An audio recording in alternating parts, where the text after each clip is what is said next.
Só bem-vindos ao meu canal e o tema do vídeo de hoje é o elemento químico de número atômico 70, o itérbio. Ele está localizado no sexto período da tabela periódica e no grupo dos lantanídeos. O itérbio foi descoberto em 1878 pelo químico francês Jean-Charles Marignac, quando ele estava estudando o mineral gadolinita, que é um silicato de vários metais lantanídeos e também do ferro e do berílio. Porém, a certeza dessa descoberta só veio no início do século XX, quando Georges Urbain, outro químico francês, conseguiu separar o lutécio do itérbio. Então, na verdade, o que se pensava fosse só um elemento, na verdade, era basicamente o itérbio com uma impuridade de lutécio, porque como nós já vimos no vídeo do lutécio, é muito difícil separar os lantanídeos. Enfim, o itérbio foi nomeado em homenagem à cidade de Ytterby, na Suécia. O itérbio é um metal macio, dúctil, maleável e prateado quando puro. Em contraste com os elementos à sua volta, ele tem uma densidade bastante baixa, de 6,9 gramas por centímetro cúbico. Em contraste, o lutécio, por exemplo, tem uma densidade de 9,8 gramas por centímetro cúbico. E também o ponto de fusão do itérbio é bastante mais baixo em comparação com os elementos também à sua volta. E aí, de novo, vou citar o lutécio, que tem um ponto de fusão de 1650 graus Celsius, enquanto que o itérbio tem um ponto de fusão de apenas 824 graus Celsius. E essas características se devem ao fato de o itérbio ter uma configuração eletrônica fechada, que é xenônio, a configuração do xenônio, 4F14, 6S2. Ou seja, a vontade dos átomos de itérbio de fazer ligações, né, de participar em ligações metálicas é diminuída.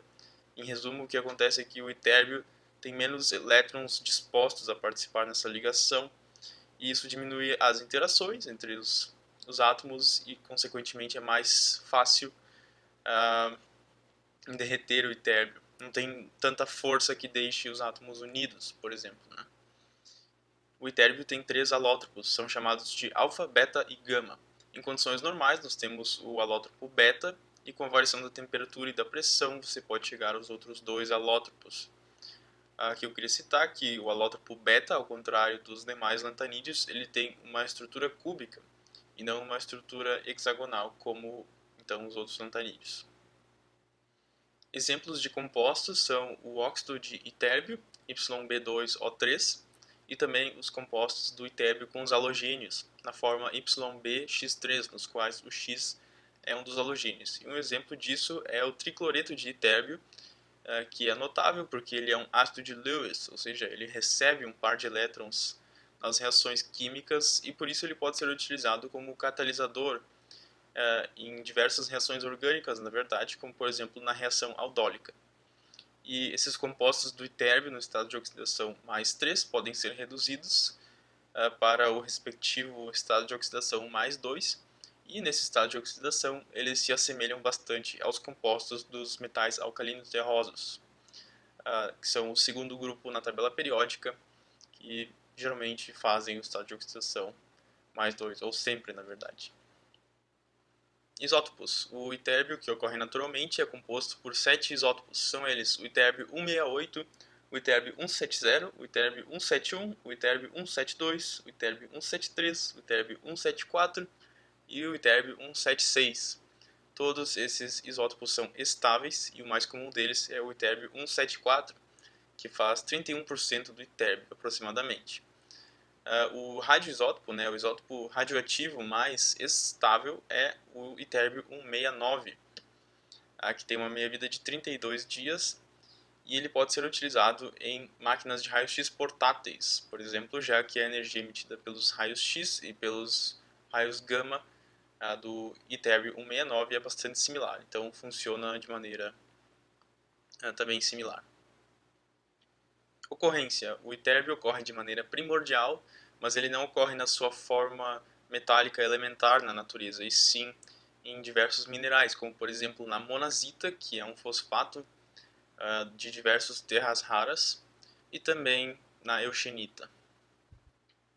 Por fim, as aplicações do itérbio. Além do uso do itérbio 169 em máquinas de raio-x portáteis, que não é uma super aplicação, mas fazer o quê, né? O itérbio também pode ser utilizado em relógios atômicos de alta precisão, né? O itérbio 174 pode ser o substituto do césio 133 nesses relógios. Ele é bem mais preciso, mas os de césio já são precisos, então também é um uso super específico. E o itérbio também pode ser utilizado em alguns sistemas de lasers, como lasers de estado sólido, que eu acho que é a principal aplicação. Mas a produção anual do itérbio é apenas de algumas toneladas, aproximadamente 50 toneladas, e ele na verdade não é um elemento tão raro assim, ele está entre os 50 mais comuns. Então essa pequena produção de itérbio reflete que ele tem poucos usos ainda. Esperamos que ele encontre seu uso aí na indústria. E pelo vídeo de hoje ficamos por aqui. Peço desculpas pela luminosidade, que hoje o tempo não se decide entre nublado e ensolarado. Muito obrigado por assistir. Se você assistiu até aqui é porque você gostou do vídeo, então inscreva-se no canal. Obrigado e até a próxima!